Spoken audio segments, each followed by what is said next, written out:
not a popular gospel. I can see everybody cringe a little bit. And you're meant to cringe. None of us easily says, I'm not going to bury my mother because I got to go follow Jesus. But that's missing the point.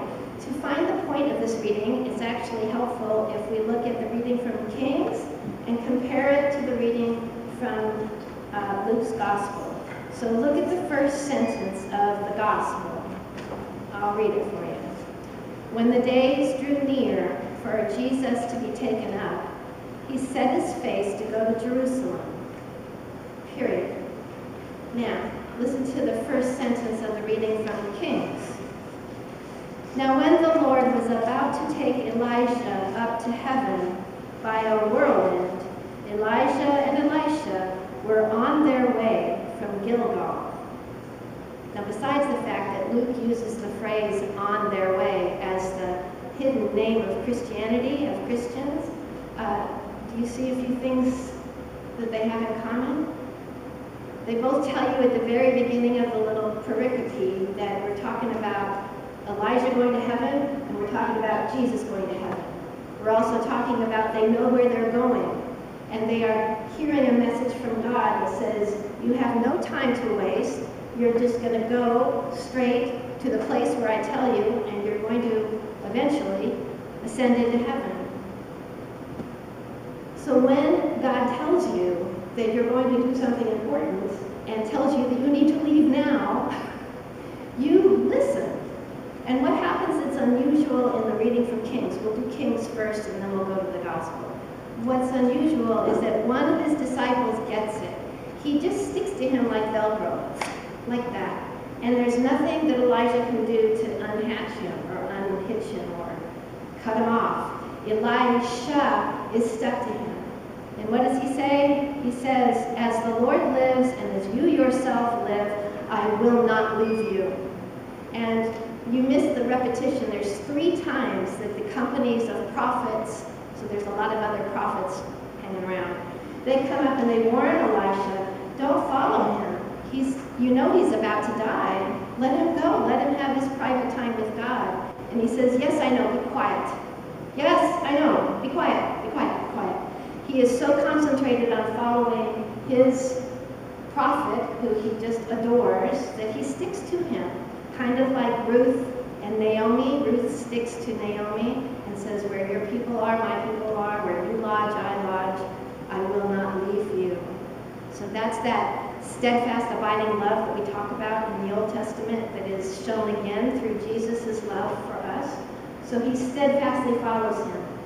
What happens is that Elijah ends up at the Jordan River, and he takes his cape or coat or cloak, and he rolls it up and makes it like a tight tube, and he whacks the water of the Jordan, and what does it do? It parts, just like who? Like Moses. So he's following in the tradition of Moses, and they walk across the river to the other side, on the Jordan side, and then this miracle happens where Elijah says to Elisha, I'm about to go. Is there something you would like me to give you before I go? And he says, yes, give me a double share of your inheritance or your gifts, which is following in the Jewish form that the oldest son gets a double share of the property and his younger brothers get the rest. Girls get nothing. Just saying. So Elisha asks for a double share of the gift of Elijah's prophecy. And is he going to get it? I mean, our expectation builds. This is great storytelling. Of course he's going to get it. When we get to see it happen, if Elijah hadn't been there, we wouldn't have this story. So it says they are finally separated by the chariot, whooshing right between them and separating them, throwing Elisha over here, and in this whirlwind, off he goes in the chariot of fire up into heaven. And there's Elisha. My father, the chariots of Israel and the horsemen. Is that a strange thing to cry? Doesn't matter. If you get separated by a whirlwind of fire in a chariot, you get a pass for anything you say. But he gets to see it, and off goes Elijah, and